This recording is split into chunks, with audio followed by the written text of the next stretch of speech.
Hello folks, RJ Khurram with a World Cup 2018 preview of Group D. This time around, Croatia face off against Iceland and Argentina face off against Nigeria. Croatia already through to the knockout stages and repeatedly in the last 4 years have been facing off against Iceland in multitudes, whether it be qualification, whether it be a playoff, whatever. They've always been facing off against each other. So much so that Higmolson, that is the coach of Iceland, says that it feels like they're in a marriage with Croatia and want a divorce. Iceland wants some revenge. In the 2014 playoffs, they lost out to the Croatian team and missed out on making their debut in the World Cup in 2014. And throughout the qualification stages of this World Cup 2018, they faced Croatia twice, having defeated them once at home by 1-0. But so far in all their matchups in the last, I think, 5 or 6 matchups, they've lost 4 of them and drawn 1. And Croatia, you know how good they've been playing. I mean, the way they play is absolutely outstanding. Against Argentina, they sat back, let Argentina attack, and let that midfield flow. Their coach has said that he would be resting those players that are on a yellow card and would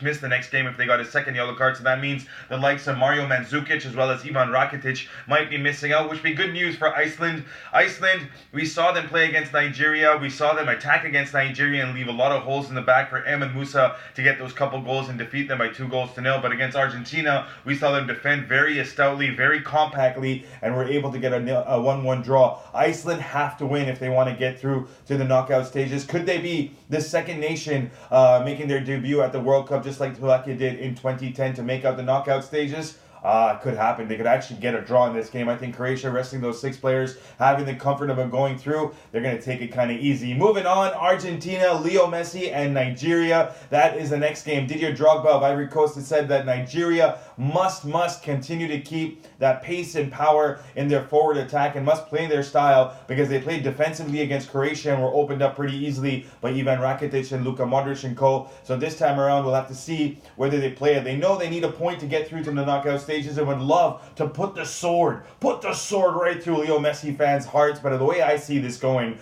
Argentina and Sampolini, there may be some distrust, there may be some problems going on with Javier Mascherano coming and saying that they have no issues with their coach. I really want Sampaoli to play a 3-5-2 system that will keep the midfield strong of Argentina, release Messi, release Aguero, have Dybala coming in from the back, or even Giovanni Del Celso of PSG coming from that number 10 role to help the two attackers. I don't see it happening. I think he's going to play a 4-3-3. I want Javier Mascherano in the center-back region. I don't want him in the midfield anymore. We'll have to see how this game goes. I have a feeling that this is when Leo Messi is going to step up to the plate and he's going to get a hat-trick of something, whether it be goals or whether it be assists. We're going to see a hat-trick of something from Leo Messi. This is when everyone's going to sit back and go, yeah, that's the best player in the world. This is RJ Khurram for FM91.